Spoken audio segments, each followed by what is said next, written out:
నా పేరు సాహితి. నేను పర్యావరణ పరిరక్షణ కోసం మొక్కలు నాటుతూ ఉంటాను.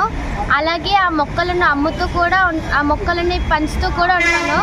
అలాగే ఎవరిదైనా పుట్టినరోజు కానీ పెళ్లి రోజు కానీ అవుతే ఆ మొక్కలనే బహుమతిగా ఇస్తూ ఉంటాను.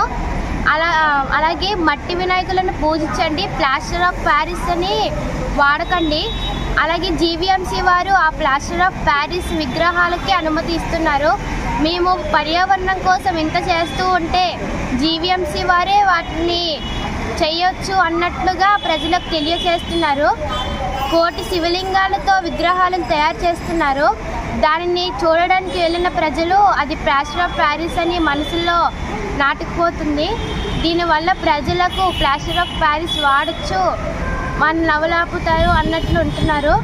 ఒక పేదవాడు చిన్న ప్లాస్టిక్ కవర్ అమ్మితేనే కఠినంగా చర్యలు తీసుకొని కేసులు ఫైల్ వేస్తున్నారు.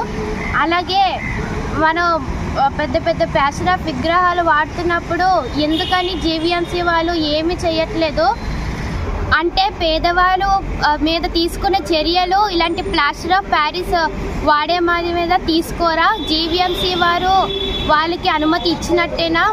మేము పర్యావరణ పరిరక్షణ కోసం ఇంత కష్టపడిందంతా వృధా అయినా. కావున ప్రతి ఒక్క అధికారులు వీళ్ళ మీద కఠినంగా చర్యలు తీసుకోవాల్సింది అనుకున్నాం.